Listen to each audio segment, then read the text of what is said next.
Namaskaram to everyone.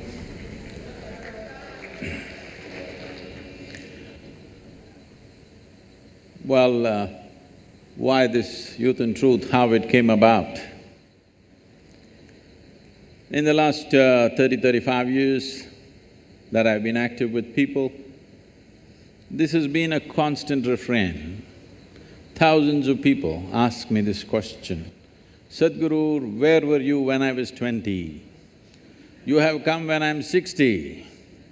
If you had come when I was 20, I would have lived like this, I would have done this, I would have done that. I've been hearing this continuously, so I decided we'll step out and meet all those people who are below 25 in this country and also outside. That's why this Youth and Truth. This effort is… See, what we call as life essentially is a combination of certain amount of time and a certain amount of energy. Time is passing for all of us at the same pace. If we sit, it passes, if we stand, it passes, if we do something, it passes, if we laze around, it'll pass, awake, asleep, time is rolling for all of us. Only thing we can really manage is our energies. When you're youth, when you're in that segment of life which is called youth, you're at the peak of your energy. This is something most of the youth will not realize till it passes. That you're at the peak of your energy, life is not going to be the same way as years roll. So when this energy is at its peak, which is the only manageable part of our life, time is not manageable, it just rolls. This is the only manageable part of our life when it is raging at its peak. If we bring a certain level of clarity and balance in our life, this energy could become a phenomenal force in our life. This energy could become a possibility to unfold our genius. When I say our genius, every individual has a certain genius within them. Will they find the necessary atmosphere, necessary attitude, necessary situation within themselves and around themselves to unfold this or not is the only question. Unfortunately, I could be wrong with my percentages, but unfortunately I think not even 1% of the human population manage to really let their genius blossom in their life because they all get concerned with their livelihoods and other stuff. Very few people remain unconcerned and explore the possibility of what can be done at its peak within themselves and around themselves. So it is only 1%. My endeavor is in this generation, if we can raise this to 10%, we will have a brilliant world. We will have a phenomenal process happening in the world because after all, the nation, the world, the society are the products of human genius. Whether we live as a mediocre society or as a brilliant society is not decided by the masses on the street, but a few brilliant minds which come. If we increase the number and percentage of those brilliance, that brilliance to unfold in a society, that society will rage and flourish in a different way. In this culture, that's always been the focus. Always individual genius has been the focus because ultimately that is the determining factor. That is why we are in the universities, seeing how to assist you in this process, not just learning engineering or technology, but how to unfold the greatest technology that we already have, which is human mechanism. Thank you very much for having us here.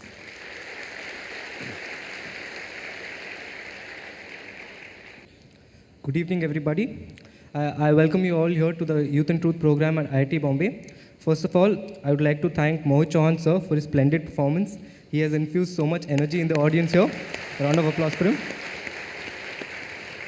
I would also like to thank Isha Samskriti and Sounds of Isha for their amazing display of raw talent. It has been mesmerizing.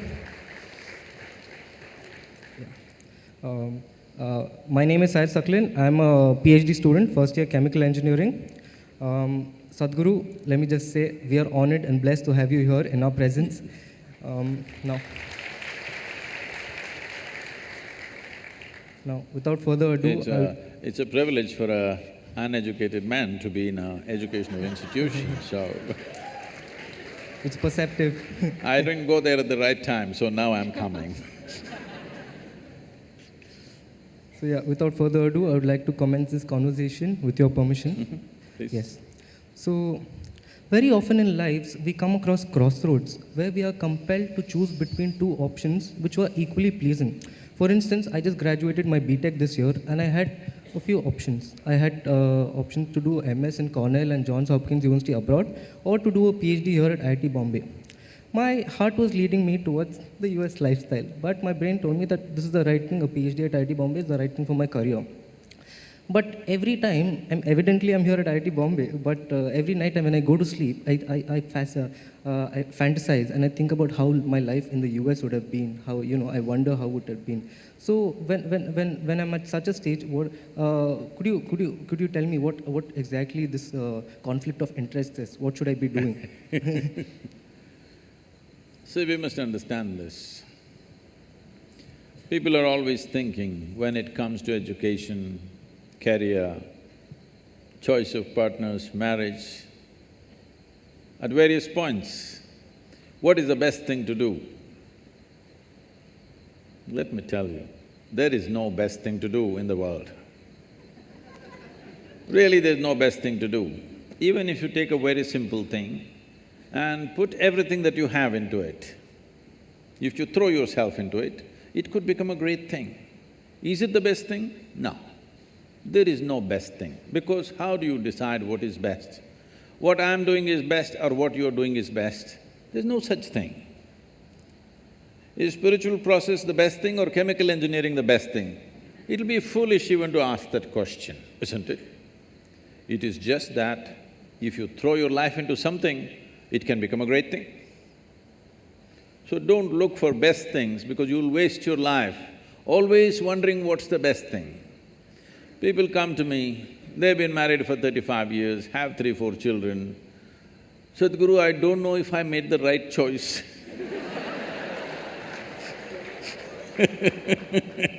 I said, well, it looks like you've not been thinking, you've been acting 4 children.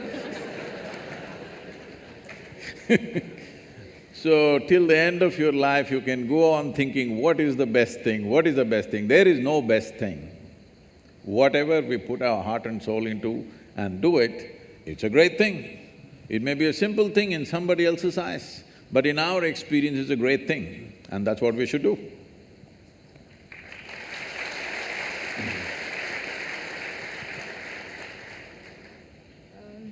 Hello everybody, Namaskaram Sadhguru.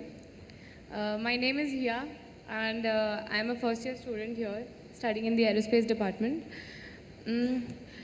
Being a college student, we live in dorms and hostels and we are surrounded by people day in and day out. And with people comes opinions and ideas. So for instance, let's say I got up in the morning and I got ready for class and I'm about to leave and one of my friends joins me and she casually comments that your hair doesn't look very good today, like what's wrong with it? So some of us are of the type that we will rush back to our rooms and just fix it somehow, that might even mean that we are late for class. But let's say I didn't even do that, but that thing would keep going in my mind, like throughout. I would be in the class, but I'll be thinking about my hair. So, it is… Others' opinions and ideas have a very deep effect, although it varies from person to person, the amount of effect it has. But how do we take the good out of it and still not lose our individuality and uniqueness in the process? Now, in this world, more money, probably 10 times or even 100 times more money is being spent on hair products than on the brain products. So it looks like a whole lot of people don't care what is inside, they only care what is outside. So, for those people who are in a certain state of their life where they need to intensely focus on something, very intensely, where they need undivided attention to achieve what they want to achieve, normally we shave their heads, you know, so that they don't have to stand in front of the mirror every day. See, I don't have to stand in front of the mirror, every day I look the same. So I don't have to check how am I looking today. So when you're focused on something else, certain things get less significance. How we look, is it important? Yes, it is. To some extent, it is important in our lives. But right now, you're not going to walk the ramp, you're going to the class, okay? So all you have to do is bundle up your hair, tie it up on top of your head so that they can't see your hair, they can just see the knot and they can see the size of your head, that's a good thing. It is not that one should not be concerned about their appearance, of course it matters, but where does it matter, where does it not matter is something we have to decide. If it matters too much everywhere, I've seen people about 27 times in a minute, they if you're adjusting your hair half the time in your life, what the hell are you going to do of any significance? I'm not saying you should not have hair, I'm not saying you should not keep it well, but if you are so concerned about your appearance, obviously you're a bit empty inside. There's some more stuff within you. You wouldn't be so concerned about your appearance. Taking care of our appearance to a certain extent is important. Well, if you're going into the films or you're a model or something, you have to take care of it much more, maybe. But for an engineer, if you're presentable, it's fine, huh? And it's not… it doesn't end at the appearances. It's about the general opinions of life and about ourselves. Let's say anything about us that they have, that people have, they somehow Whatever affect kind of us. opinions. Maybe behavioral traits, like somebody tells me, you speak very loudly, maybe. You speak very loudly all the time, why do you do that? Maybe, I mean, it hasn't happened with me, I'm just giving an example. So, how do we take… like, I was it's a about very to tell you casual your trousers comment. are torn, but I didn't tell you. There was a time when I lived in denims, nothing but denims, okay? Only Levi's. And because of motorcycling and all kinds of things, they would get torn. We had to get it from United States, otherwise they were locally not available in 60s. So we used to patch it up, but now people are tearing it up and then wearing it. So obviously the message is you don't care a hoot what other people think about you. Let that come into every aspect of your life, you don't really care what other people saying about it. That's the idea, isn't it? The idea of tearing up a new pant and walking is, you don't really care, but that's not the truth with a whole lot of people. How is it torn? Your pant is torn better than mine. So we've gotten into this mess essentially because we have not delved into what this is. There is no profound experience of yourself. Who you are is a bundle of opinions that other people have given. If 10 people say you're good, you will become very good. It's like this. You went outside, somebody told you, oh, you are the most wonderful person on this planet. Then you are floating on cloud number what? 9. Only 9, huh? In Tamil Nadu, we do 11. So you're floating on cloud number whatever, and you came home, they told you who you really are, and suddenly it'll crash the cloud. Floating on a cloud is not a wise thing, you're bound to crash, isn't it? Hello? Floating on a cloud is not a safe thing to do, you are bound to crash. So, whatever this floating on cloud number whatever is not a good thing because somebody blows you up. I must tell you this. If you have to settle this within yourself, one important thing is, this happened to me in a certain way. My daughter started traveling with me when she was 3.5 months old alone. So I'm driving my little Maruti all over the country, this is the time when I'm building Asia Foundation, and my right leg is always heavy. So I keep one hand on this little baby and drive full on the highways going from town to town, various programs and stuff. So she grew up in many people's homes. Every week she's a new home. I made one rule to all of them, never teach the girl anything. You're not going to teach her ABC, you're not going to teach her 1, 2, 3, you're not going to teach her Mary had a little lamb, because I don't care whether Mary had a lamb or not. Nobody teach her anything. So, because nobody is teaching her anything, she's all eyes and ears. By the time she's 18 months, she's speaking 3 languages very fluently. Nobody taught her anything. I said, no rhymes, no 1, 2, 3, no ABC, nothing. She grew up like this and I wouldn't have sent her to school, but my schedules were crazy, plus no company of that age group around, she's the only girl. So I put her into school. When she was around 12, one day she came home little disturbed because of what happened at the school. And she said, you're teaching so many things to everybody, you're not teaching me anything. I said, well, I am not known to do these things unsolicited. Now that you've come, we could try something. I said, see, this is all you need to know. You never look down on anybody, nor do you ever look up at anybody. Then she looked at me like this, what about you, kind of thing. I said, see, if you look up to me, you will miss me completely. If you look up to me, what will you do? You'll take my picture and nail it into the wall. You will miss who I am. The value of who I am will be completely missed if you look up to me. You have to just look at me for what I am, for everything that I do, not look up to me. If you look up to me, you know, nailing is all that'll happen. So this is a simple thing, never look down on anybody, never look up to anybody. As simple as it sounds, this means you have no judgment in your head as to what is good, what is bad, what is high, what is low, what is virtue, what is sin. You're willing to look at life just for what it is. If you see life simply for what it is, you will effortlessly navigate through life. All these things will not even be an issue in your life.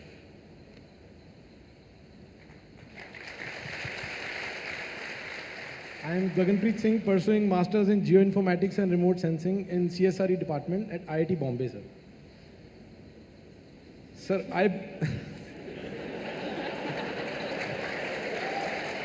Yeah, mugged up. I'm sure this guy's popular out here, huh? Sadhguru, I belong to land of 5 rivers, and now wherever I go there, for all the able people I see, everyone dreams of going to land of maple leaf right now, that we call it Canada. And when I interact with them, they have the one motive, we'll go there, we will earn in dollars and send back and adopt one of the village, build roads, all hospitals, schools. What is harm in it? Then I see soldiers, farmers, social activists, teachers who are working at grassroots level. So if I get opportunity, because in IIT we will get some good opportunity to go abroad and earn Canadian dollars or work here, and whatever we can contribute in the tax, that is quite minuscule as compared to the funding which we get from abroad. Which route should I take? Oh. See, India is an ancient culture.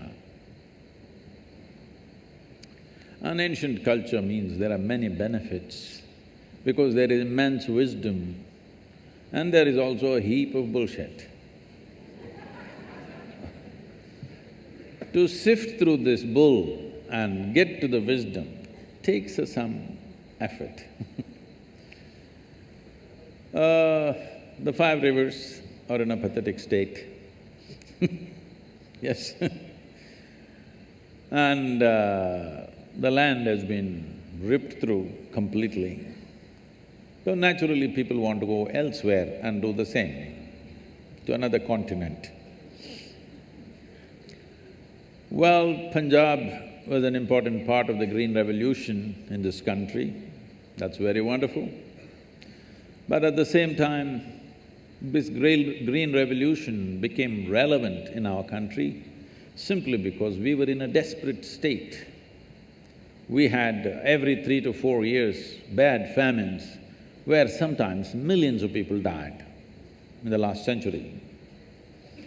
But the last famine we have had is probably 1962 or 3. After that, we have not had a famine, we have had droughts, bad agricultural years, but no famines, no mass deaths at least. So it's fantastic. But these were desperate measures what we took because to beat that situation. So we exploited the land in a certain way, which is not healthy long-term, but we did it because it was kind of emergency for the nation. So now, should I go abroad and send Canadian dollars?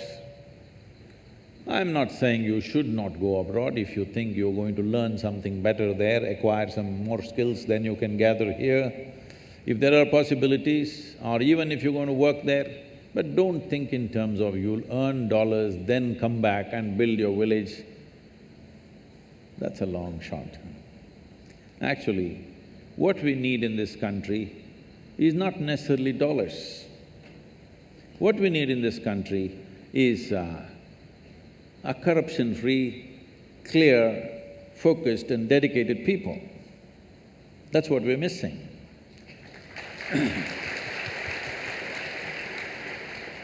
Money is there. We don't really need money from outside, really. It is just that we are constantly busy working against each other at so many levels, okay? Our energies are simply spent throwing things at each other all the time. If you don't understand what I'm saying, just turn on one of the English news channels and watch in the evening.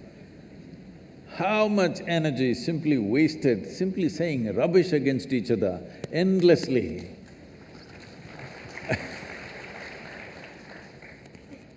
And slowly we are losing all sense of civilization in this argument. We think we are debating. No, we are just shouting abuses at each other and think we are debating. A debate means to explore, to use 2 brains instead of 1 to explore something. That is a debate. Not simply throwing things at each other is not debate. We can as well throw stones at each other. Instead of hurling abuses, at least it'll end soon. So this is going on, immense waste of energy, no cleanliness. When I say no cleanliness, I mean, a whole lot of people are simply innocent of integrity. They're not corrupt, they're just innocent of integrity. They don't know what it is. Because we are a nation who are not controlled by any moral code. Nobody told us, thou shalt not do this or that. Nobody told us. But in this culture, we managed ourselves by constantly stirring up human consciousness in every generation. Well, you also come from the land of gurus, because the idea is to stir up human consciousness rather than give you a set of morals to follow. Because morals can be subverted by anybody, but when it arises within you, it's a natural expression of who you are. So, this has been the process. But over a period of time, because of invasions and occupations, this system of transmitting consciousness or invigorating human consciousness, those systems have largely collapsed. Today, anybody can read half a book, which is considered sacred, can become a guru and do whatever they want, all right? You have a lot of them in land of 5 rivers. Because this system has collapsed, people have not invested their life into knowing something. They're just reading half a book and trying to preach. Reading book and preaching was significant when everybody else was illiterate. Now that literacy has grown, you read a book and tell somebody it doesn't mean a damn thing, they can read it themselves. So this is going to become irrelevant even in a school and college in the coming years as technology develops. Reading a textbook and telling them what it is all about will become irrelevant in the next 10–15 years. So similarly, reading scriptures and telling people what it is has already become pretty irrelevant, because everybody can read and understand better than the preacher, most probably. So this process of what shall I do? Should I go there and send dollars? If you are going there to pursue something, it is fine. If you think there is some form of skill or education or knowledge or even a profession which is not available here, you want to go there, it is fine. But you are going there to make dollars and send it back, please don't waste your life like that. There is so much to be done here. If you have integrity, why I'm focusing on integrity is, this has been a scarce thing. I must tell you this. About 7–8 years ago, I was in the United States and somebody told me, Sadhguru, if you type the word spiritual on the net, every day over 100,000 people are typing the word spiritual. I said, is that so? That many people are typing the word spiritual? Because I never typed that word. I said, type it, let's see what comes. So on the Google, if you type spiritual, first thing that comes up is a spa in Mexico. Second thing that comes up is a call girl in Northern California. She has spiritual sex, spiritual whatever. She knows the SEO, you know. She's used spiritual in 25 different places in her website. So if you say spiritual, she comes up. Then I thought, this is a shame. For thousands of years, anything spiritual means people looked east towards India. So I said, let's open a platform as the spiritual gateway to the world, India. So all the spiritual, whatever nonsense you have, everybody put their official page on one platform. If they want to put more, they'll have to pay, but one page is free for everybody. If the world types out spiritual, this big site will come. And every form of spirituality is there, people can choose where they want to go. And we thought we will bring some kind of a standard, 3 things you must do, 3 things you must not do when people from outside the country come to you. So for the first time, I had never met any spiritual leader in the country. I had never seen them, I had never shared platforms with them, nor I had visited their ashrams. I never had time for those things, I was just busy with what I was doing. For the first time, I made an attempt to meet a lot of people. Well, I met many absolutely wonderful people who are doing great work. But it was also amazing to see that a whole lot of them are completely innocent of integrity. They just don't know what it is. Really, it's incredible. If I walk into an airport or a golf course, I meet better men who don't know anything about spirituality, but they're better men. Just to give you an example, I am walking in this ashram of theirs, somebody, a big man. As an organization, they're way bigger than us. So I am walking with him and then I see some nice trees in the ashram. Then I say, you really have some nice trees, big trees. He said, without looking at the trees, that's our Panchavati. I looked there were only 4 trees. Then I said, but there are only 4 trees there. I said, 4, 5, You know, this 4, 5 is all Maya. 4, he's just surprised that I'm actually counting 4. When he says 5, it's 5, 4 and 5 is all Maya, you know. There's only 0 and the infinite, in between all is Maya.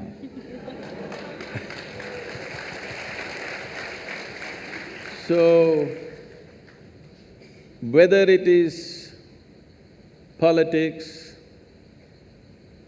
or any profession, including spirituality, unfortunately, one ingredient that is really weak in India right now is integrity. If you think you have integrity, please stay in India.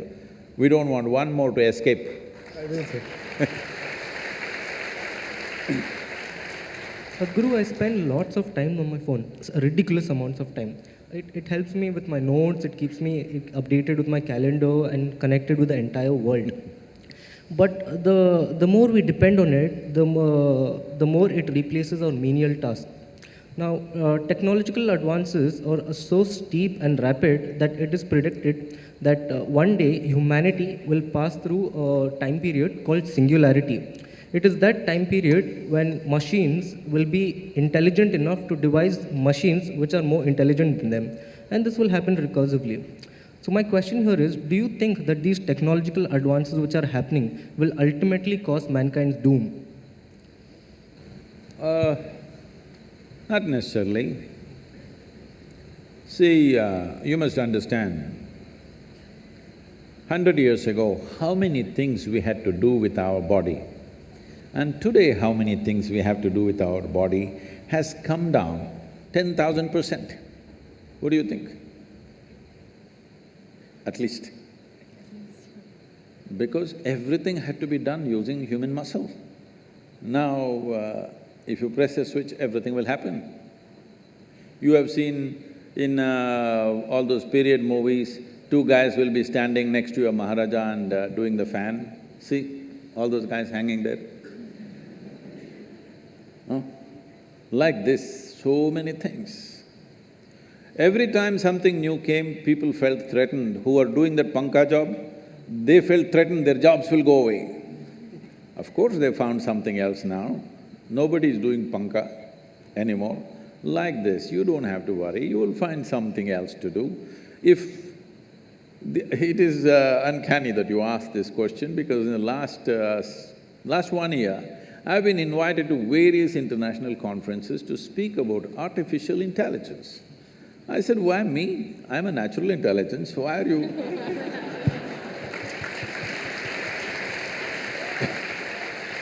Why are you calling me to speak about artificial intelligence?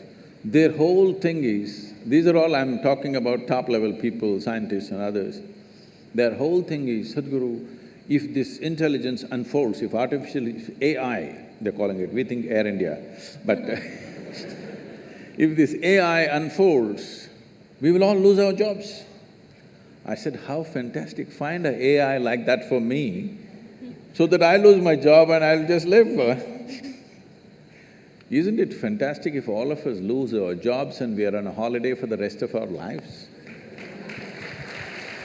Everything we have to do, if a machine does it, isn't it great that human beings can use their intelligence and time for creating something else altogether, rather than doing menial jobs on a daily basis?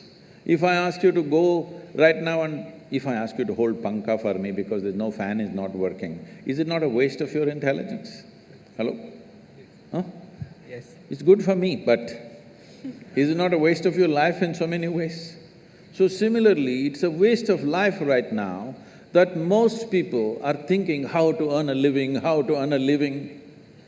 God damn it, even an earthworm is earning a living, a grasshopper is earning a living, a bird is earning a living, every other creature is earning a living. With such a big brain, what is a human being concerned about earning a living? It shouldn't even be a thing. But right now, human problem is, it's not about earning a living. You want to earn living like somebody else, then there is no end to your life. You want to earn a living for this life, there's really no problem. I want to live like you, now this is a problem. This is an endless pursuit. This is not going to end at any time. See, the most affluent nations, why does a human being seek affluence? Either an individual or a society. Why do we seek affluence? At the first level, it's a choice of nourishment, that you can eat whatever you want. That's the first step of earning money. The next step is a choice of lifestyles. Now countries like United States, you're only going to Canada, huh? Countries like United States have a choice of nourishment and a choice of lifestyles. But 70% of US population is on prescription medication. With such a choice of nourishment and lifestyles, they should have at least, if not the most conscious and wonderful, at least been the healthiest population on the planet, isn't it so? Their healthcare bill is $3 trillion. People estimate by 2030, their healthcare bill could be anywhere around $7 to $7.5 trillion. Already it is bigger than our economy.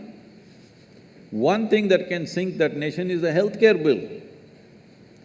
So, just affluence is not going to help. So when artificial intelligence comes and does all the things that we want to do, that we are no more concerned about earning a living, every human being on this planet, their living is taken care of, I think human genius will unfold.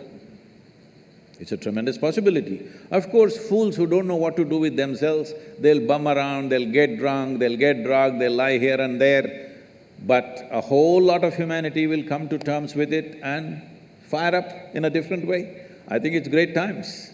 We don't really have to worry about your phone. Can I tell you a joke? You okay? Yes, go ahead. Because you look serious, Saj. A man came into the office with half his face burnt out. Show me the other side of your face.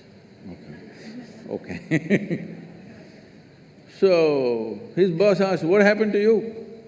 Why is your face burnt up like this?" No, I just took a call. I attended a call." I said, "What? You taking a telephone call will burn your face like this?" "No, I was ironing my clothes." Phone rang. So, right now the problem is not technology. Technology is a tremendous enabler. I remember the time when I was building this foundation, like once in a fortnight or so, I have a telephone call day. When I stop somewhere on the highway, that blue-colored tin box, metal box, you've seen them? STD, local, international, whatever is written on that. So I get into those things and start making hundreds of calls.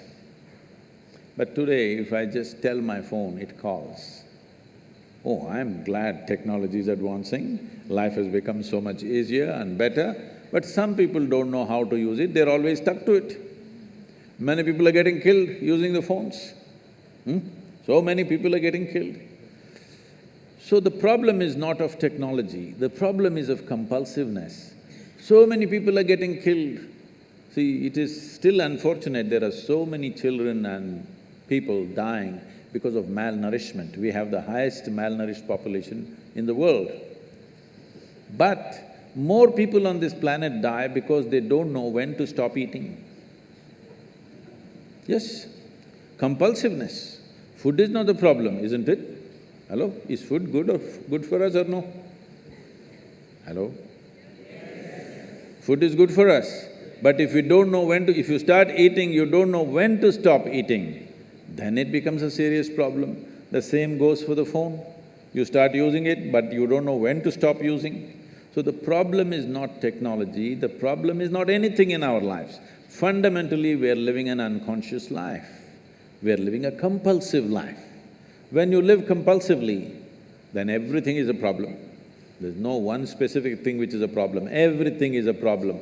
All the great, wonderful things that come our way become serious problem in our life simply because we do it compulsively.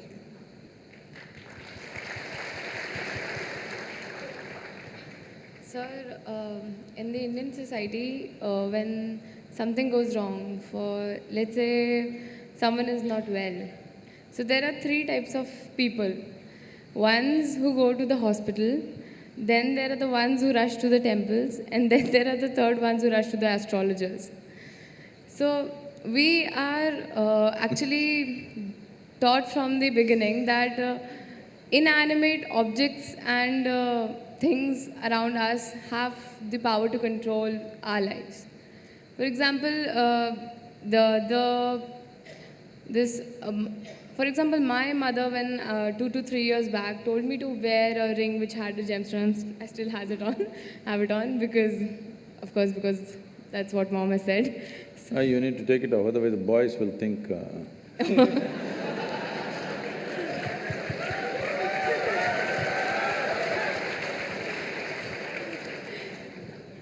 But good luck, you keep it in the pocket. If it's on your finger, they will think you're…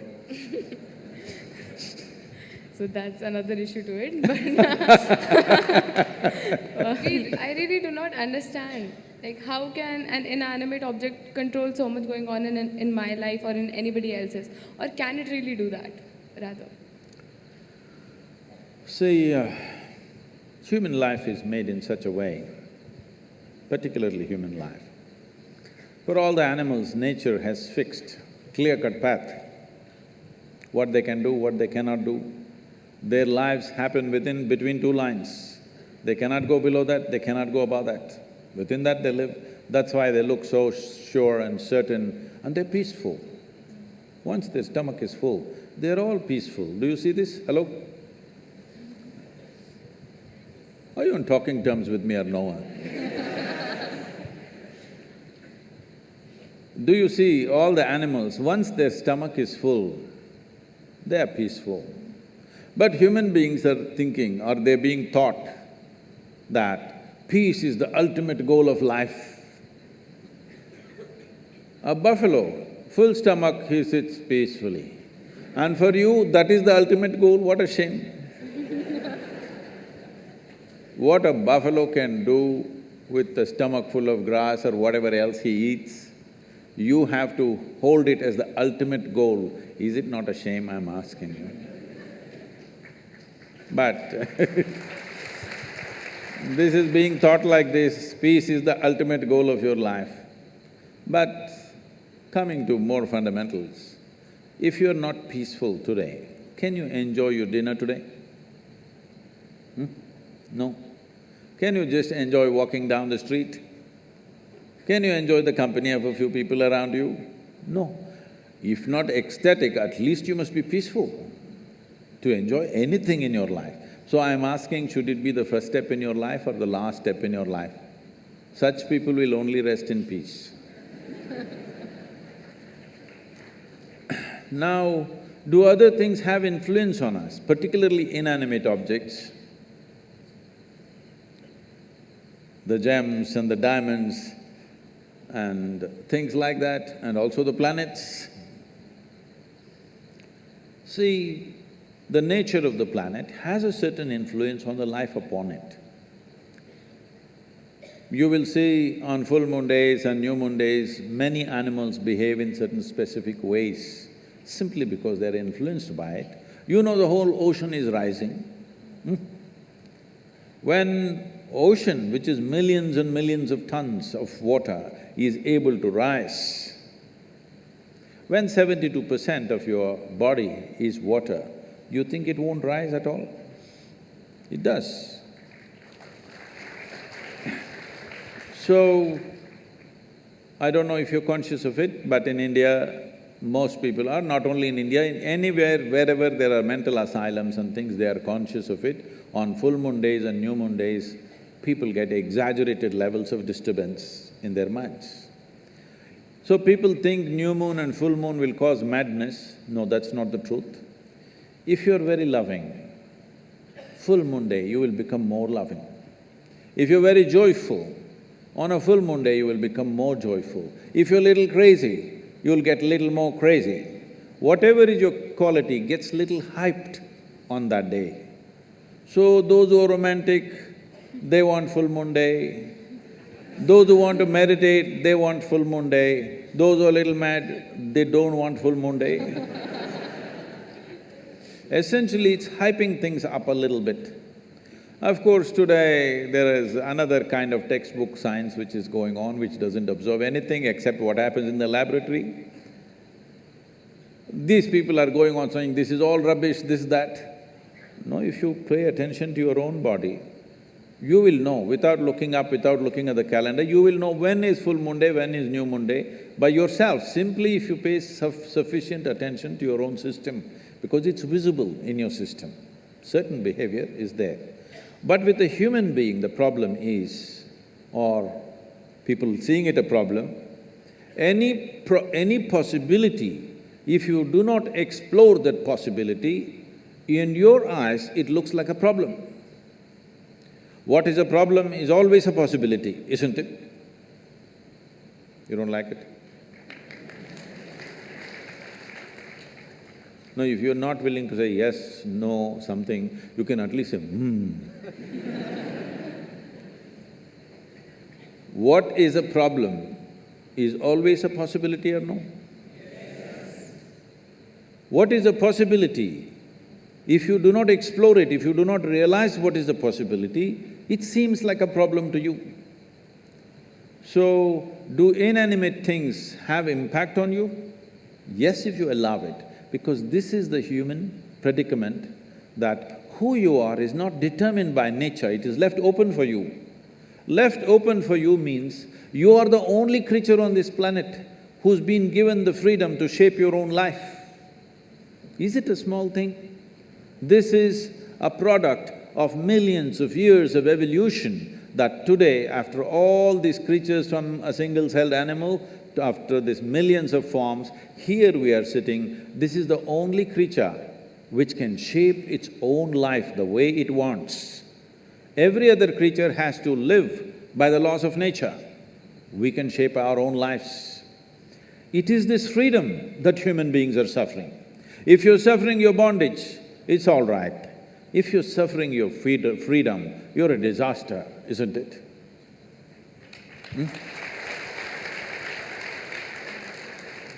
You're suffering your bondages, you're chained to something, you're suffering that, understandable. But you're suffering because you're free. Most human beings are suffering because they're free. They're always trying to bind themselves to something or somebody all the time because freedom scares them. Because freedom is a pathless path. Freedom is an open terrain, there's no fixed line. Because there is no fixed pathway, most people feel terrified. But the highest value in human life is freedom, isn't it so? Hello? In this culture, the highest value in this culture is not God, not heaven. Mukti, moksha, liberation, freedom is the highest value. Established that no matter what you do, you must seek mukti. You can do whatever you do with your life, but all that process should be towards your liberation. You must be moving towards higher and higher levels of freedom on a daily basis. Otherwise, your life is not worth it because you're getting entangled with the process of life. Even if you go to heaven, it's an entanglement. See, I'm sure before you joined IIT, you're still keeping Bombay, right? I see. Before you joined IIT, when you have written your whatever entrance tests and stuff, only thing is somehow I want to get in, because it's like heaven, entering heaven. No matter what, I want to get in, that's the only thing I want. After you get in, see how many problems.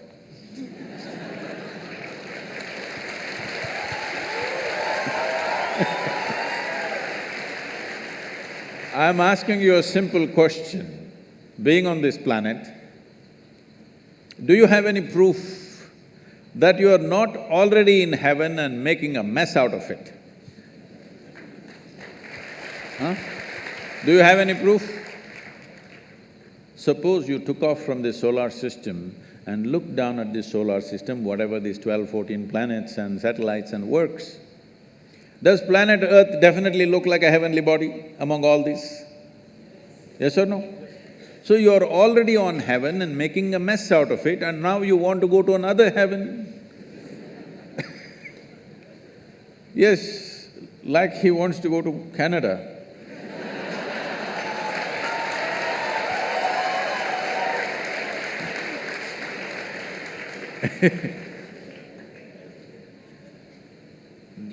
This culture does not value heaven, does not value God, values only freedom. We want to be even free from the creation and the creator.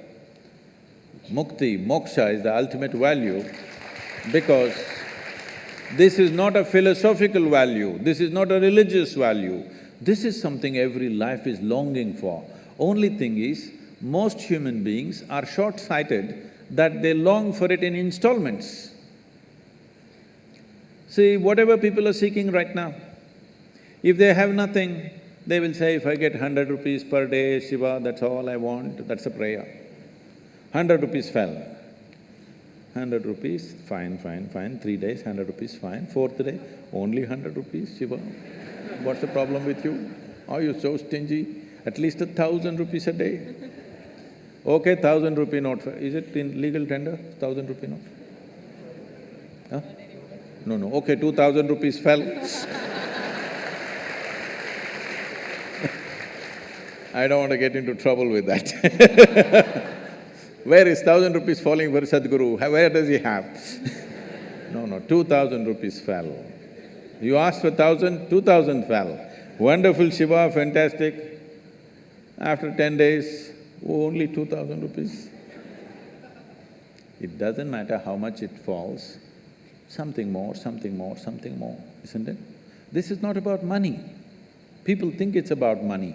People think it's about wealth, power, pleasure, love, knowledge. No, these are all different currencies.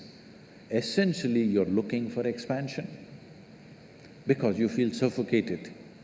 If we keep you in the same place for too long, you feel suffocated, you want expansion, you want to be something more all the time. Yes or no? Always something more. If I make you the king of this planet, not just Canada, if I make you the king of this planet, will you settle with fulfillment? No, you will look at the other planets, you look at the new galaxies. So there is something within a human being which wants to expand limitlessly. That means it wants to be free, nothing else. Looking at this carefully, observing the nature of the life within, that it wants to expand in a limitless way, the only thing it is longing for is to become boundless. That means it's seeking freedom. That is why in this culture we established the highest value is mukti or moksha, which means liberation or freedom, not heaven, because heaven is just another place. Maybe little better accommodations, but same trouble after some time, isn't it?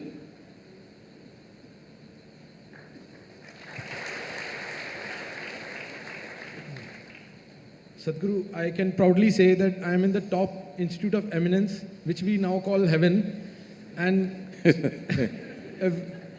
every student who has come here has burned himself inside out to come to this place, and that can be said about each and every institute in India. And after coming to this heaven also, our days and nights are same, working very hard to achieve the so-called aim. I want to know, but still, our careers are not assured. We don't know about our career, and we don't know whether our luxurious life of our dreams, whether we will ever achieve. Now, when we say about the other aspect, seeing the politicians, most of them, and rich criminals, most of them, at least almost fifth pass, not more than that, but they and their dependents, all having a assured career. But they don't go to Canada, they go to London. Yeah. They go to London, yeah. And citizenship of London is assured, and at the same time, they are having best of luxuries.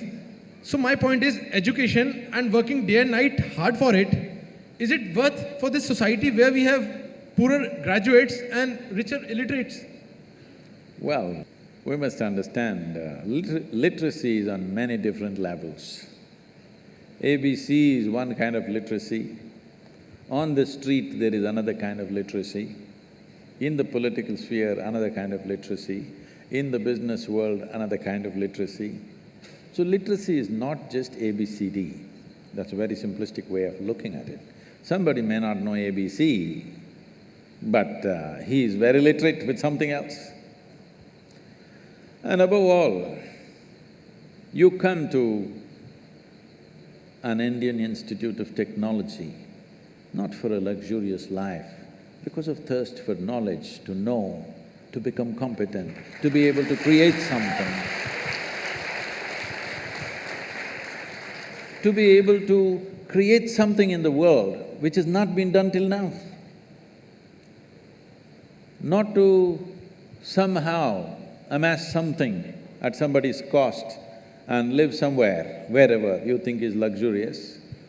Look at their faces and see. Do they look joyful? Well, they look like they've been fed like pigs, that you can see. But Do they look joyful? Do they look fulfilled? Is there some great energy about them?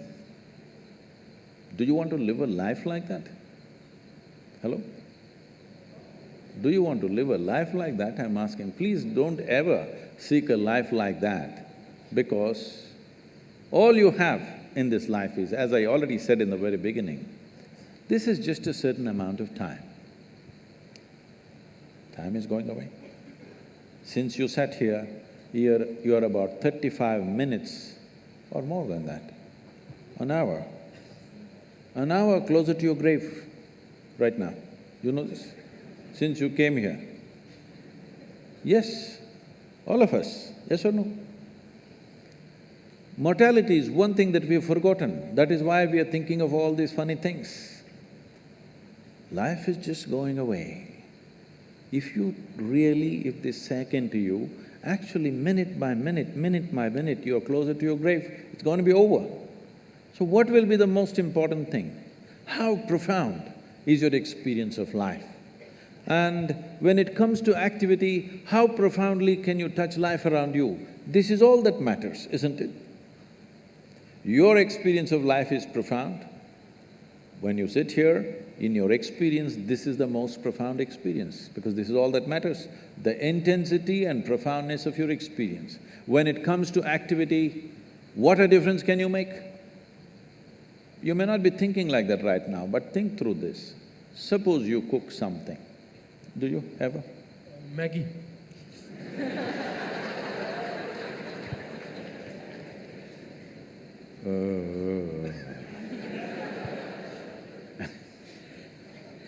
He's on MSG or something, huh?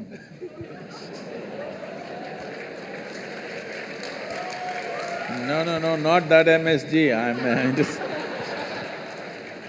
what is that chemical, huh? That's also… Monosodium glutamate. Yeah. So, if you cook something, even if you make Maggi noodles and you give it to your friend, he eats it, pack, he spits it out. Do you like it? If he eats and says, "This is fantastic," then you say, "Oh, nice." Because for even doing the 2-minute job, it's 2 minutes, right? The ad says it's 2 minutes, I don't know how long it takes, huh? That's a myth, it's not 2 minutes. Even for the 2-minute job, you want to touch that somebody's life. If that guy spat it out, that's the last time you're going to give him those noodles. That saves his life, that's another matter. So if you build something, let's say you built a hall, people look at this and say, "Oh my God, terrible," and nobody wants to come into this hall. You want to build such a hall? No, you want people to come and say, "Wow." Yes? You want to write a book that nobody reads? Huh? No? You want to make a movie that nobody wants to see? No. You want people to see and walk out with tears in their eyes? Yes or no? When you do something, you must understand this. Human activity is meaningful only in some way we touch another life. How many lives is the question? You heard of Richard Bach? No. As a generation, you never read Richard Bach? Nobody? Oh, I'm surprised. In our generation, there was nobody who did not read Richard Bach. Please look him up. Richard Bach wrote a book called Illusions, another one called Jonathan Livingstone Seagull. It's all about flying, his entire life. I was supposed to fly with him 3 years ago, but at the age of 74, he was flying a small plane and he had an accident and broke some 16 bones in his body. So after that, he's not flying. So, his entire life was about flight, and all his books are about flight and how flight relates to our life. And in one of the books he writes, of all the joys of flying, I thought this is… after that I stopped reading him. Of all the joys of flying that he eulogized all his life, he said the greatest joy is when you see another pilot and you roll your wings and he responds rolling his wings, that's the greatest joy.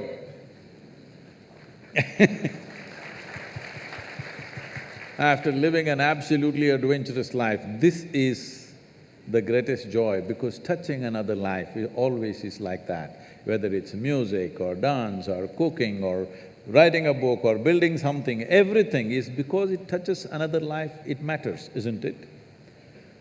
A criminal does not touch other people's life like that. You have two ways to live.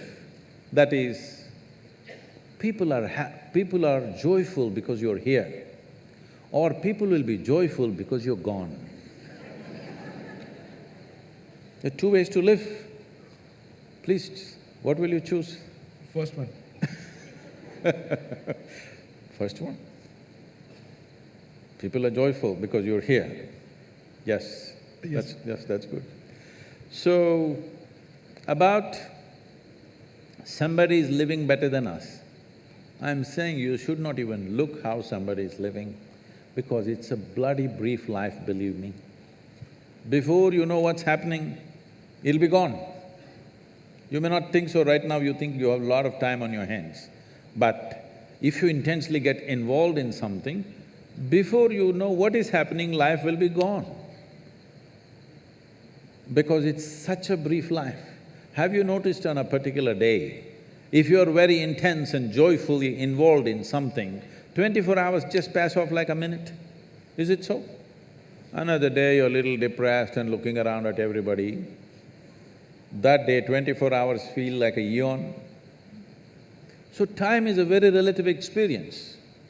Only miserable people will have a long life, because in misery, time stretches itself. But if you're living an intense and exuberant life, poof, it'll be gone. 100 years will be gone like that. Shall I bless you with a long life? No. Even if you live to be 100, it should feel like you lived for 2 days. And that's how it will be. That is how it will be if you focus on creating something worthwhile. But if you're looking at other people, who is wearing better clothes, who is driving better car, whose house is better than mine, if you look at this, your life is ruined, because forever somebody will be wearing something better than you, somebody will be driving something better than you, somebody will be living in a better home than you. Yes or no? Forever you will become enslaved to that nonsense. Don't ever start your life like that. All of you, you're being empowered through education. You must think in terms of, what is it that I can create? What can I create in this life? Don't worry about how to earn a living with so much education and this many cerebral cells. You think earning a living is a problem when an earthworm does it?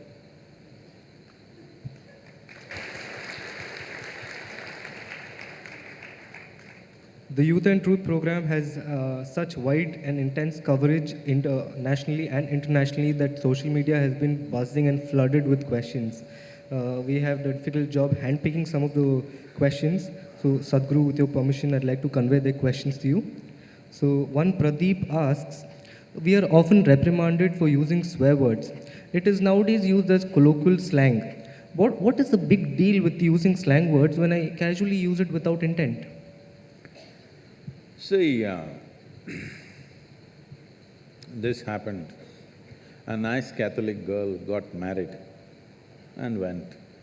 After 3 days, she called her mother and said, "Mama, I can't be here with this guy. All the time he's using 4-letter words." Then the mother asked, "What kind of 4-letter words is he using?" She said, "He's talking about cook, clean, wash, iron."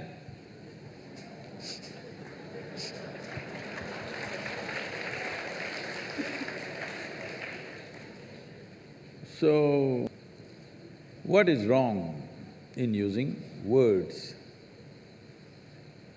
Essentially, what you're calling as swear words is largely today, we have our own swear words, which are very generic to our languages, and some are vulgar, some suggest certain intentions, some refer to our families, and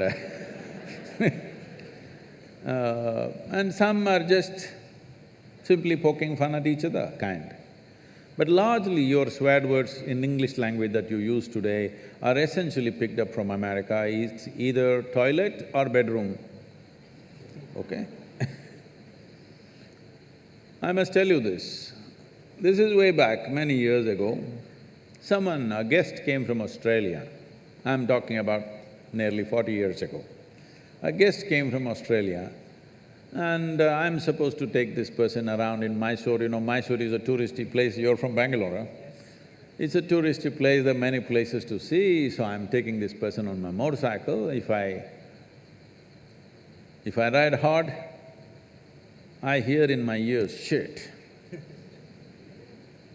Then I think, what? If I brake, shit. They see something beautiful, shit. If the food is very spicy, oh shit. I was thinking, why this person whole day chanting shit like mantra?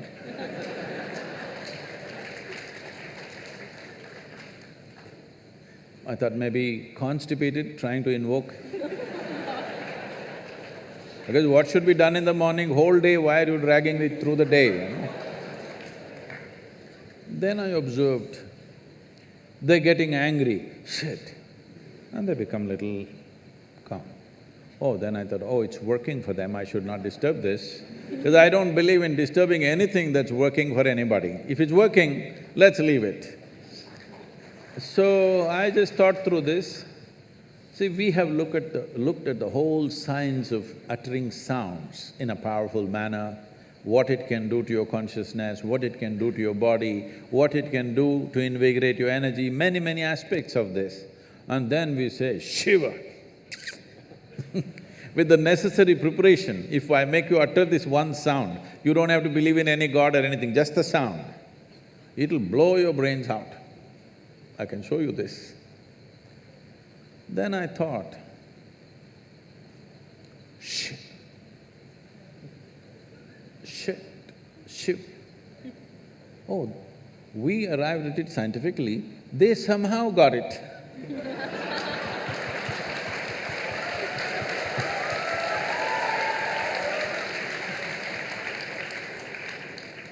Even in Shiva, it is only Shi which is the powerful part, Va is a dampener, so that people don't blow up too much. It's like to balance. Instead of Va, they put T. I thought it's okay, it's working, so why? Because usually when they keep saying too often, the T doesn't come, they say shh. So even me, when I say Shiva, the word doesn't really come out, it's just shh. So I thought it's okay, what does it matter? Then immediately some people got very… this thing, Sadhguru, you are saying Shiva and shit are same?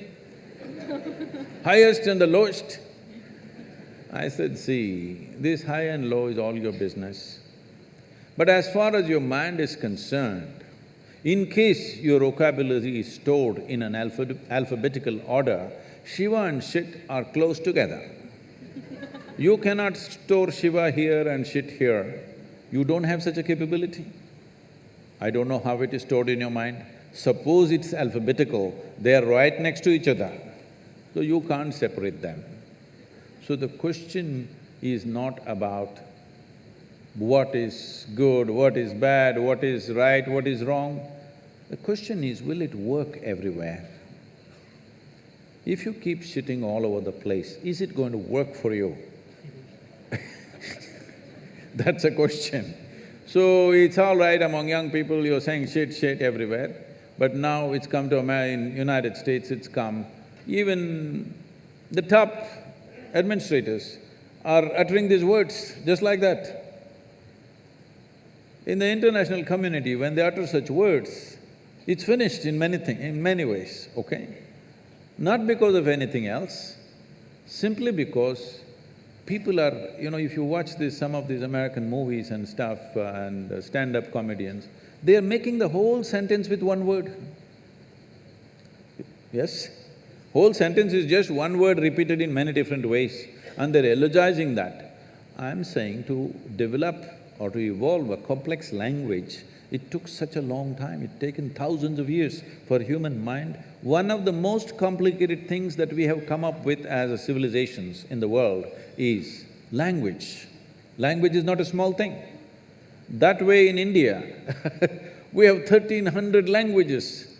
How much genius must have been there that right here you speaking Marathi, somebody speaking Telugu, somebody speaking Kannada, somebody speaking Konkani, and for thousands of years, though you lived side by side, you maintained your literature, they maintained theirs, like this they managed.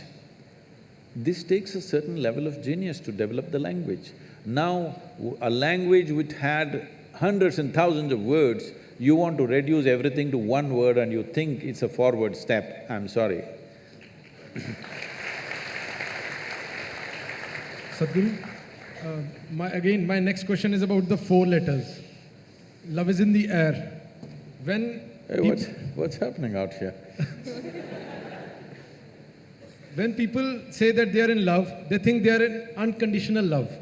But still, in most of the cases, it's not working. It doesn't lead to happiness. So Sadhguru, when is unconditional love truly possible?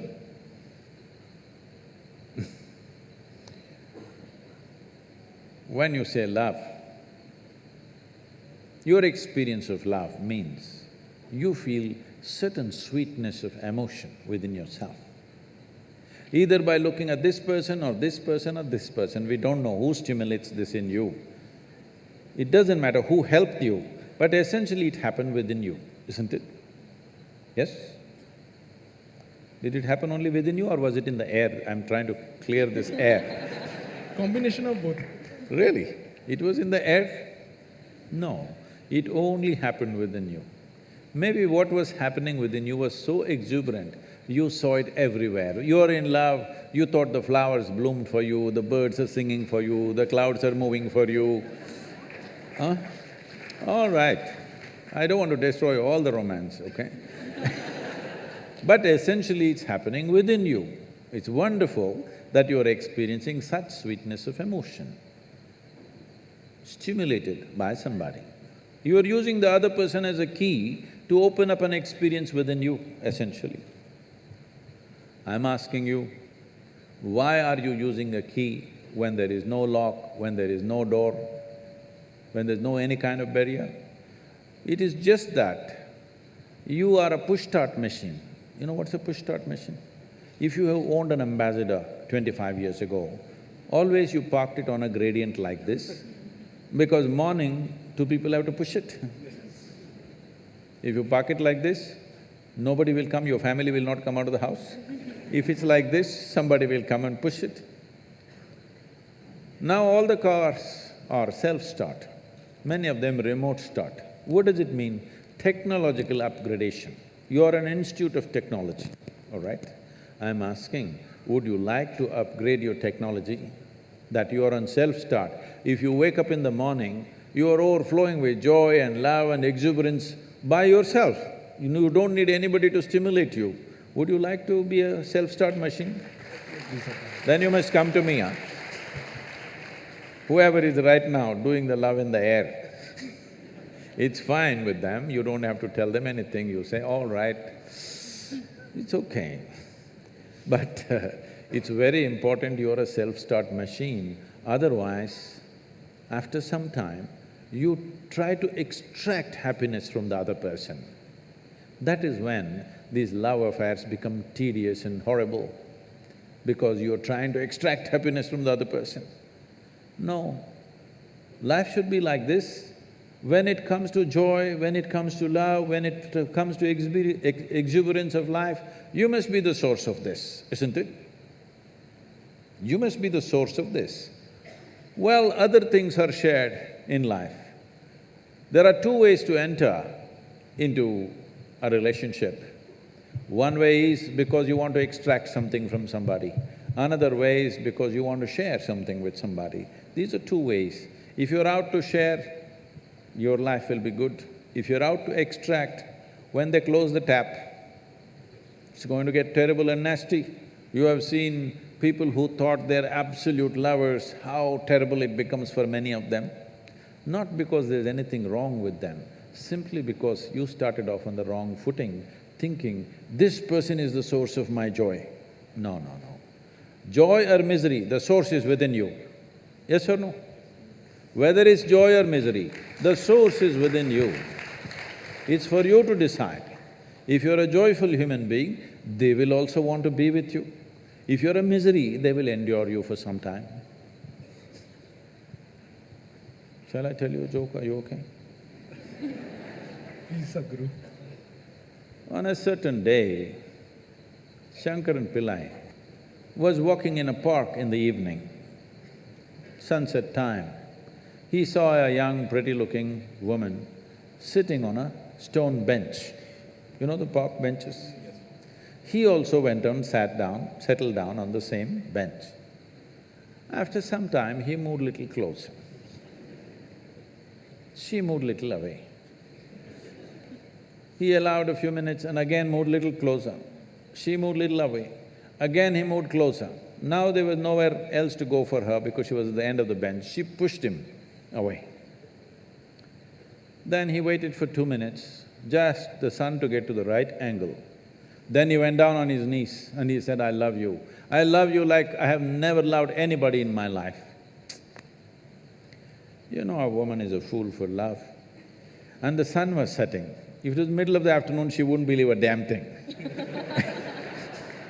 Sun was setting, the ambience was right, and she kind of yielded. Nature took over, things happened between them. Then he looked at his watch, it was 8 o'clock in the evening. He got up and he said, I need to go, I need to go. She said, where are you going? You said you love me. He said, my wife is waiting, I need to go. So, I love you for a whole lot of people is like that, you know, open sesame.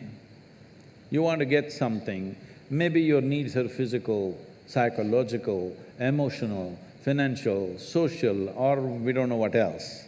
You have needs to fulfill. So you use this mantra and it works. Half the time it works, okay? I'm saying it's important. It is important you know the joy of being loving, because sweetness of emotion is needed for you if you want to take really big steps in your life. If you do not have sweetness of love in your heart, believe me, if you try to take big steps in the world, particularly in India, you will end up frustrated and go to Canada.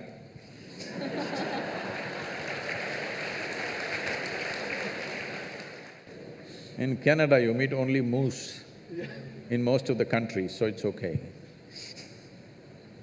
So now I would like to open the forum to the audience so that if they have any questions, they can ask Sadhguru directly. So let's start with the audience questions for now. Sadhguru, namaskaram. Myself, Pratiti Sarkar. I'm a PhD student here in IIT. Sadhguru, every time we have some submission, me and my friends would plan in advance and we would try to stick to it. But somehow, ultimately it happens that we end up finishing it in the very last minute. So before I used to think like why I wasn't starting it early or why I couldn't finish it early. But then I realized that almost everyone around me is doing the same thing and everyone is procrastinating. So my question is then, what's the reason? Why do we knowingly procrastinate? See, the longing that you had when you wanted to get into the institute, you have not maintained that longing. Please sit down, it's okay. You have not maintained that same level of longing. How badly you wanted to get in. If you maintain the same level of longing, you would prepone everything that you're doing. Slowly, you slacken up and other things interest you, education sinks down a little bit. If you're doing something that you really want to do, will you prepone or postpone? Will you prepone or postpone? You'll prepone. If love is in the air, will you prepone or postpone? Prepone, surely. Prepone. So in a way, intellectually, knowledge is a love affair. It's really a love affair. If you get involved, it'll become much bigger love affair than emotional love affairs. So if you conduct your education like a love affair, that you're really involved, then you will always prepone, not postpone. But if you finish too early, that means your faculty is not setting you tight enough time. They must set more stringent time, because this is the time of your life where you have to learn how to stretch yourself physically, mentally, in every possible way. Otherwise, life will crack you when you go outside, unless you find a government job for yourself. Otherwise, anything else you take up in your life, if you do not know how to physically and mentally stretch yourself without breaking, then life will break you somewhere. So, education time, the time of being youthful, is not a leisure time. Unfortunately, this may sound like this, a little difficult for you, but you must come and visit and see how it happens. These children came and performed here just now, the Kalari, and we have a home school. All these are 7 days of the week school. We have planned 4 to 5 days in a month as activity days which the children won't know. Someday, it will be, instead of academics, it'll be some other kind of activity. But those activity days are more intense than the academic days. When you're growing up, when you're young, you should not be thinking about leisure. Unfortunately, this culture from United States has come, what is that, TGF? Thank God it's Friday. So if you're going to enjoy only weekends and weeks, you're going to suffer. That means you're doing something that you have no love for. I'm asking, why the hell are you doing it? Why the hell are you doing something that you don't care for? Because it's your life. Your life is just a certain amount of time. If you're doing something that you don't care for, that means you don't even see that your life is precious, isn't it? I'm asking, is your life precious? If it's precious, you must invest it in what truly matters to you.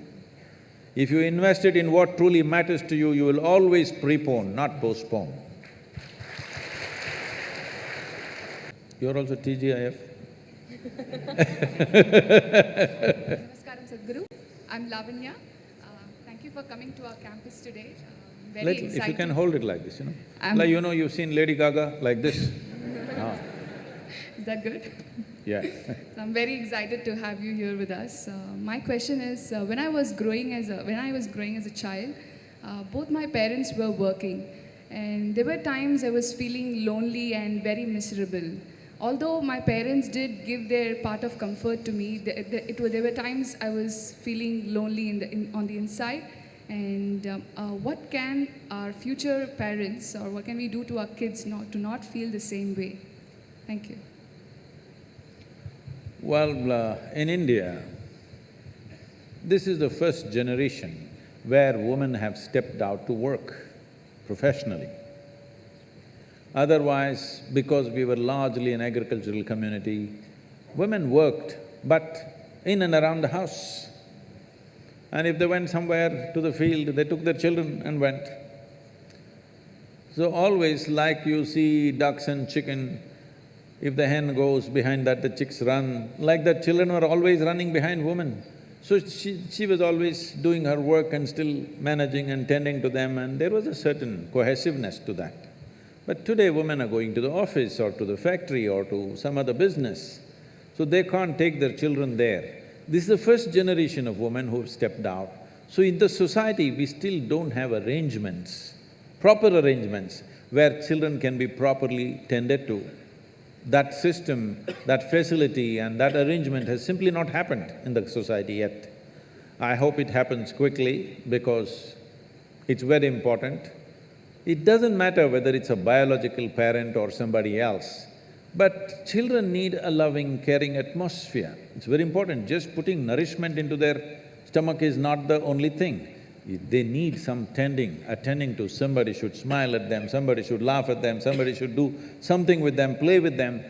This is very needed, otherwise children will grow up a little sick in their head. It is not necessary only a biological mother should do it, but there must be a committed person doing this. It's very, very important for the child. Unfortunately, in this society, we still don't have those arrangements. Namaskaram, Sadhguru. I want to know that when a student steps into college, all of a sudden he or she gets access to a huge amount of pornographic material, which so far was off limits for him or her. And in the process, he or she enjoys that, and as we said, he or she experiences heaven on earth. But and we even have nicknames for those people who overdo it. They masturbate. We overdo it sometimes. So how do we know how much of that is good or bad? And so can we have the truth about masturbation? Oh, looks like a popular question, eh?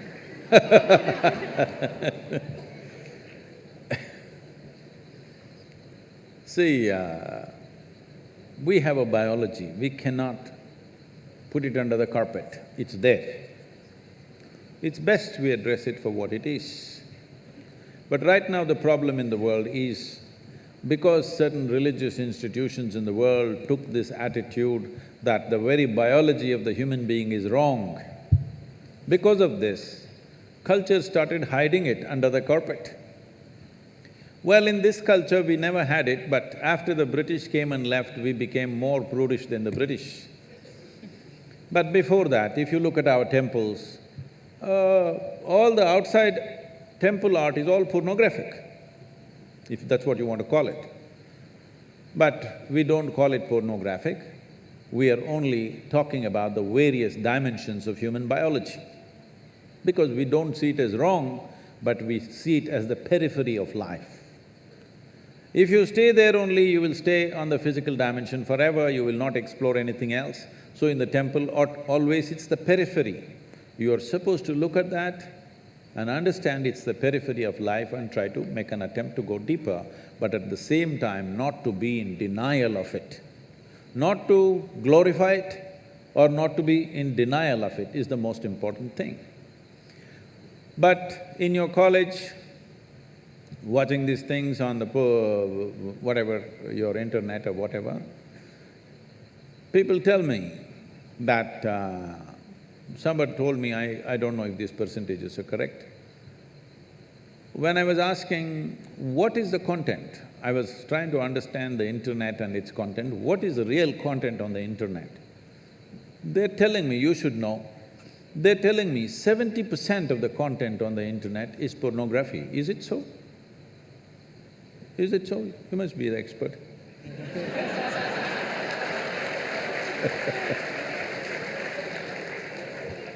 Is somebody doing PhD on it? They told me 70%. I said 70% is unreasonable and sick levels of pornography. If it occupies a small percentage, it's okay. 70% of a technological platform which could do millions of things, unfortunately is pornographic, just biology of life. It's very unfortunate because once you come as a human being, your biology is not the front end of your life. It is one part of your life. This cerebral capability came so that your intelligence becomes the front end of your life, and if you become conscious, your consciousness becomes the front end of your life. Biology is the front end of a bull. It's okay for him, that's all he knows. But biology should not be the front end of a human life, it is part of our life. We are not denying it. So, at a certain stage in your life, it's like this. A 95-year-old man went for a medical checkup with his doctor. The doctor did a thorough checkup and said, "Hey, old boy, you're doing great for 95, no problem with you." Then the old man asked, "Doctor, but what about my sex life?" Then the doctor looked at him and asked, "Thinking about it or talking about it?"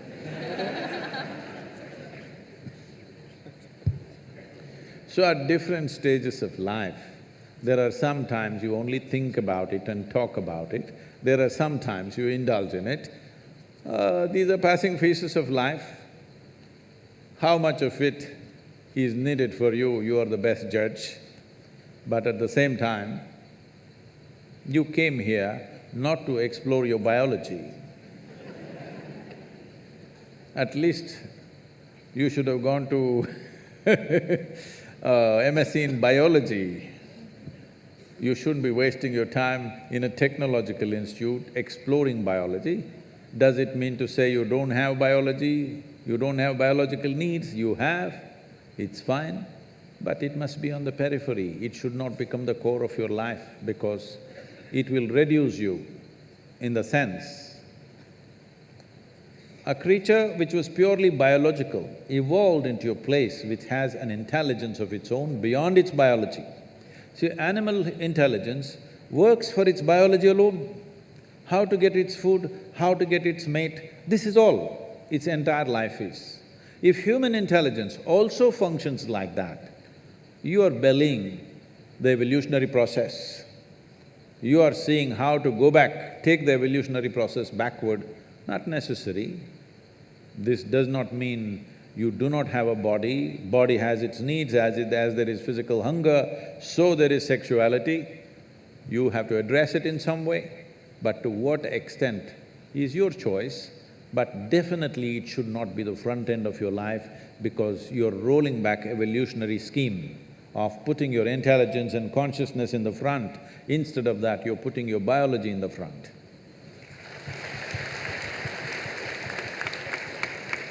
Sadhguru, I've been watching your videos and they have really changed me a lot. So today, sir, Sadhguru, I'm a guitar player and I'm doing engineering. I'm in second year. So often, obviously my Indian parents want me to have a steady life. So they sent me to an engineering college, ki get settled, but they even support me for guitar. But both are getting so hectic for me, like I can't keep my focus on one thing. Like when I'm studying, I think about guitar and all the players and music. And similarly, when I'm playing, I think about other things. And even social circles and all. I don't have a steady mind. And I can't focus at one thing. Even if I try a lot. Even mobile is a very big distraction, apparently. So how do I focus on one thing at a time? Oh. I fear that if I give too much time to one thing, I might lose or lack in other things. See, human mind… Do I have a few minutes to answer this question? Yes. See, the nature of human intelligence is such that it can do many things at the same time as a process. When I say intelligence, most people are misunderstanding intelligence as intellect. Intellect is your thought process. Thought is just one dimension of your intelligence. Thought is only happening because of the data that you have gathered in your mind. You cannot think about anything for which you have no data, isn't it so? Isn't it so? Isn't it so? Yes. You're getting sleepy? Because usually we put children to sleep at 8. So, human intelligence is made like this. In the yogic way of looking at life, we look at human intelligence as 16 parts. Out of these 16 parts, we can, for the sake of understanding, we can see it as 4 segments. These 4 segments are buddhi, ahankara, manas and chitta. Buddhi means the intellect. Intellect, when it comes to your intellect, would you like a sharp intellect or a dull intellect? You must choose, I'm going to bless you right now. Sharp intellect. So obviously, intellect is a cutting instrument. It's like a knife, it's a scalpel. It's good for cutting. If you want to dissect something, you need a good, sharp intellect. But suppose you want to sew something, all you have is a knife. If you sew with a knife, you know what'll happen?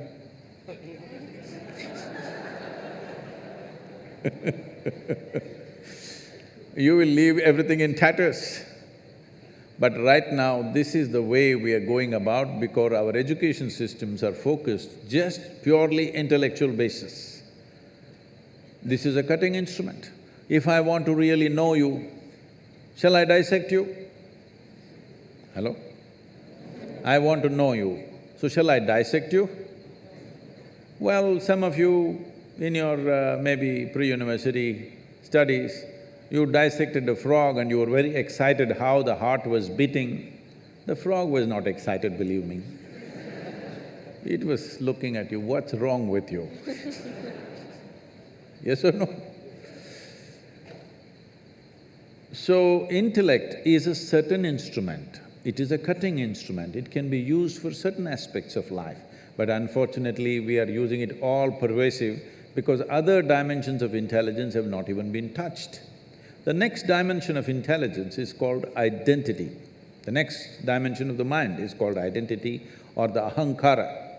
Identity means, depending upon what you're identified with, that's how your intellect will function.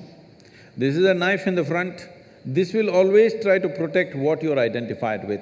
You say, I'm a woman, it'll try to protect your gender. You say, I'm an Indian, it'll try to protect your nationality. You say you're some religion, it'll try to protect that. Whatever is your identity, your intellect is always working to protect that identity.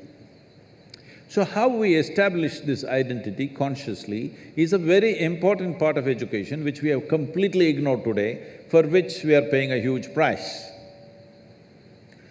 In the traditional education, from 0 to 12 is balavastha, that means just to play, eat, sleep, so that the body and the brain should grow till they're 12 years of age.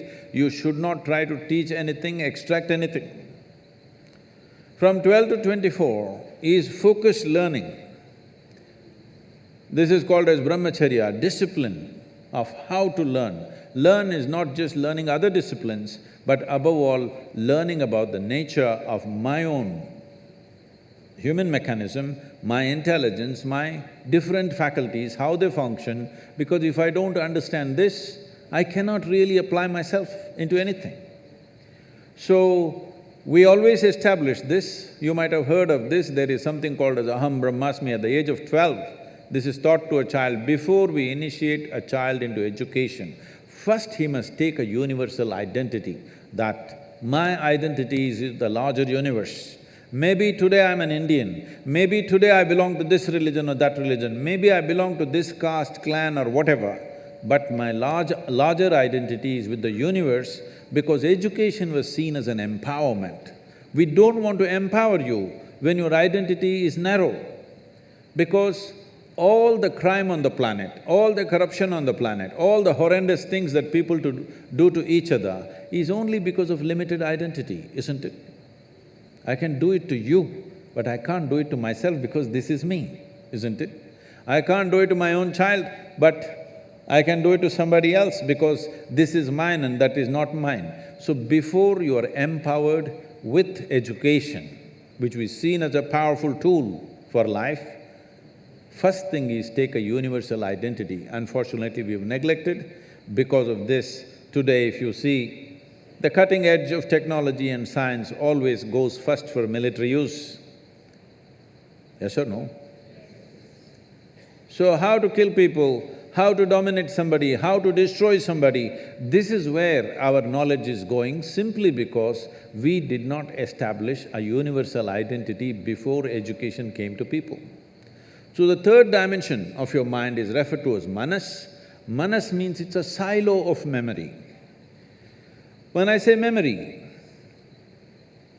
it's not just what you remember, your entire body is memory.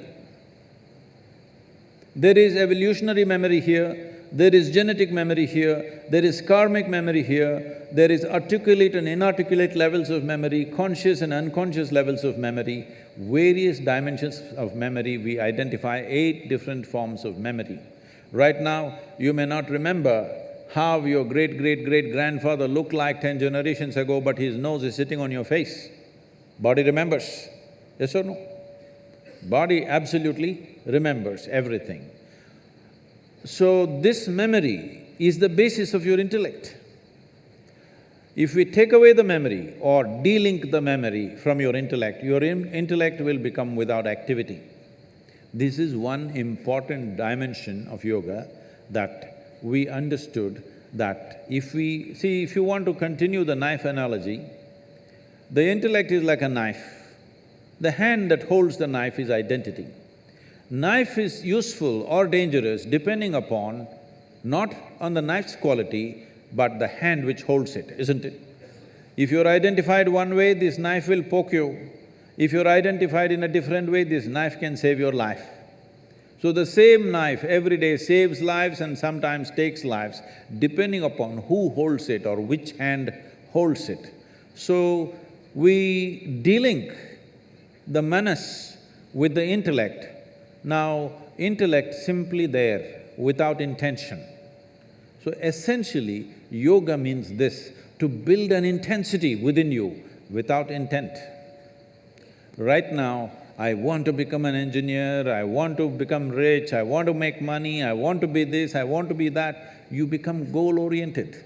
This is the fundamental flaw in the education system. We become goal-oriented. Because we want to get there, we are doing all this. We are like circus monkeys. Circus monkeys are like this. You show a banana and say, you do all those tricks, I'll give you a banana. So it will do all the tricks, banana. No banana, you will simply sit there. So, once you become human, you should not behave like a circus monkey. It is not because of a carrot and stick that you're driving yourself, because you're seeing that what you're doing is of some consequence to you and to the world around you. That's why the action. So if you de-link the knife and the hand and the silo of memory, then your intellect will shine with sharpness. It will not be rusted with memory, it will shine with sharpness. See, it's like this. There are some people who are when you go to restaurants, you will see, and maybe in some homes also, you ask them to cut a mango, they will use the same knife with which they've cut onion and they cut the mango and give you. You can't keep it in your mouth, the sweetness of the mango is gone. If the residual impact of whatever the knife has touched is there in it, slowly it will lose its purpose, isn't it? The same goes for your intellect. If the memory sticks to your intellect, after some time, it'll become a useless intellect because it becomes a highly prejudiced intellect. So, the entire yogic system is about this, to dissolve your identity and simply sit here so that your intellect will shine like a razor without any intent. Intensity without intent, if it comes into your intellect, you can do 25 things at the same time, just like that, okay? People keep asking me, Sadhguru, you have been busy the whole 6 months, not a day's break, then how did you write this poem? How did you think about this? How did you come up this plan? How did you design this one and that one? I have 12, 14 tracks running all the time, I just initiate and leave, they will run by themselves. See, when a computer is able to process something, if you feed and leave, it processes, isn't it? Isn't this a better computer than anything that you have ever used? Hello? Only problem is you did not read the user's manual for this one. You must read the user's manual. So just listening to videos is no good. We can teach you a simple practice. You start the practice of de-linking the intellect from the memory at least for a few minutes a day, you will see your intellect becomes super competent. I want to ask you that what is logic and why it looks as logical? Means because whenever I start thinking, means it seems that means this is logical and this is logical.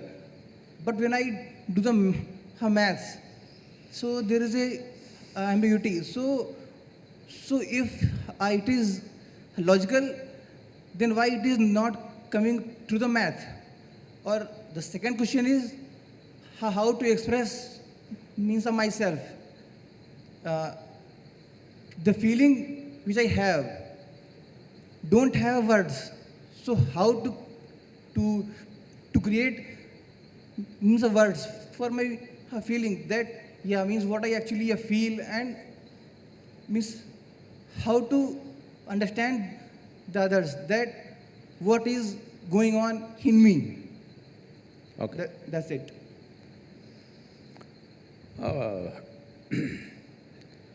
See, whether somebody else understands what's happening within me or not is not the issue. Whether I perceive what's happening within me or not is the main issue. Whether this person understands me or not is his problem. The question is, what's happening within me, is it clear to me? This is the important thing. If it's clear to me, whether I find words for it or not, doesn't matter. About logical and illogical and the mathematic, even the mathematics is only logical to a certain point. That is why they came up with calculus. It's quite illogical. Yes or no? So because they want to explore dimensions of existence which don't all fall into simple logic, that is why we came up with mathematics or the type of mathematics that we are doing right now, which is not really logically correct, but it articulates certain aspects of the existence. So, instead of worrying about what is logical, what is illogical, life is absolutely illogical. Material is logical. So only handling material aspects of life, we have to be perfectly logical. When it comes to other dimensions of life, it's not logical. And in fact, all the most beautiful aspects of your life are not logical. If you try to logically find expression to every dimension of your life, you will feel silly. Suppose you fall in love with somebody and you write it in prose, you will look stupid. But you write in poetry, suddenly it's beautiful, because poetry allows illogical expression, prose does not allow illogical expression. So you cannot do illogic in arithmetic or geometry, but trigonometry is there, illogical. So, in every sphere of life, people have understood that logic has its limits and they have found ways to explore life through means which are not necessarily 100% logical. Your logic fits into this life perfectly well, but don't try to fit the life into logic, it doesn't fit. Thanks for giving me this opportunity. I want to ask that when we are roaming on the street, even the dog also not happy and we are also not happy. Please hold this little closer to you, yeah. It's quite safe.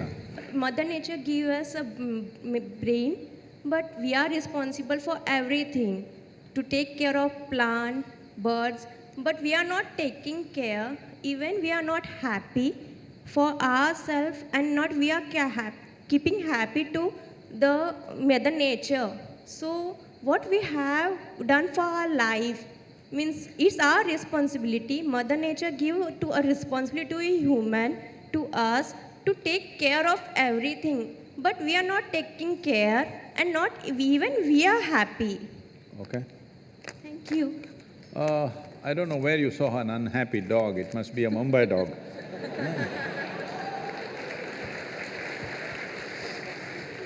Huh? Must be a Mumbai street dog, where too many vehicles and things are moving around. Poor guy, he's just surviving day to day. Otherwise, dogs are happy if their stomach is full. They're really very happy. Go in the villages and small towns and see, they're just romping around happily. As long as they're well fed, they're happy. So, human beings also, not that everybody is unhappy, there are happy people and unhappy people, they always were, still are. We are seeing how to increase the percentage of happy people so that we can live in a joyful world. It's out of my greed that I'm incessantly active in the world because I want to live in a joyful world. But a lot of people looking like carrying a end of the world expression on their face, as if the world is going to end today. Especially if the world is going to end today, it's time to be joyful, isn't it? So, we are living irresponsibly for sure, for various reasons we are like this. For us in this country, we have an enormous culture, enormous. No nation on the planet has 12,000–15,000 years of history and culture.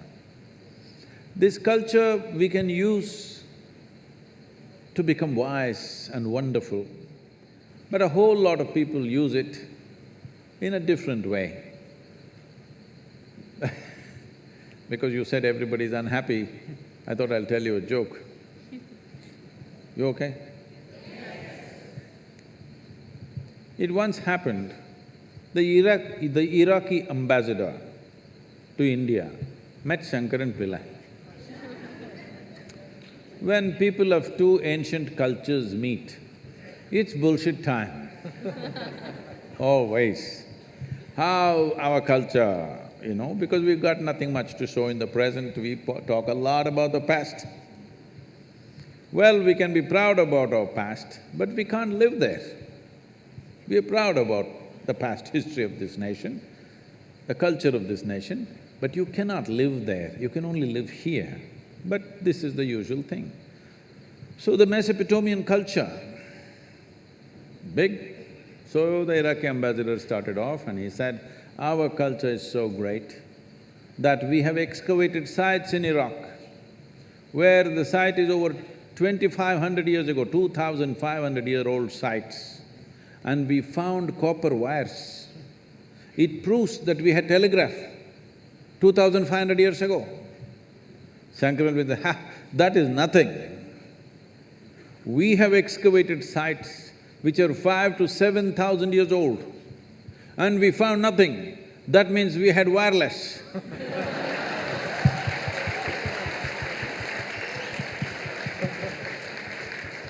Because we are engaged in debates like this, we are not taking care of many immediate things that we need to take care of, how to keep our street clean, how to keep our city clean, how to see that everybody is fed well. We are not taking care of this because we are little in the wireless state. Thank you very much. So being in a premier technological institute like this, which hundreds of thousands students want to get into this institution and barely a couple of hundred or 300 or 400 people are getting in, is it? Yes. So, getting into a coveted place like that, where even internationally, the institution is recognized as one of the premier institutions, not just in India. So when you're in a place like this, it's my wish and my blessing that you must really acquire knowledge, and knowledge is no good unless it is dispensed with love and compassion in the world. Just pure knowledge without love and compassion, without involvement in life around us, can become a very cruel force. Technology is the best thing that's happened to us and the worst thing that's ever happened to us, unfortunately. You have to make sure that technology is the best thing that's happened to us in the coming generation. The previous generations, all of us, have used technology in a negative way. Yes, we've made bombs, we've made pollution, we've made terrible things. It's for you to create a wonderful world with the knowledge that you're garnering here. Being here in this premier institution, do not forget, so many would like to be here, but you are here. Please make use of this and create something really fabulous for this world. Thank you very much.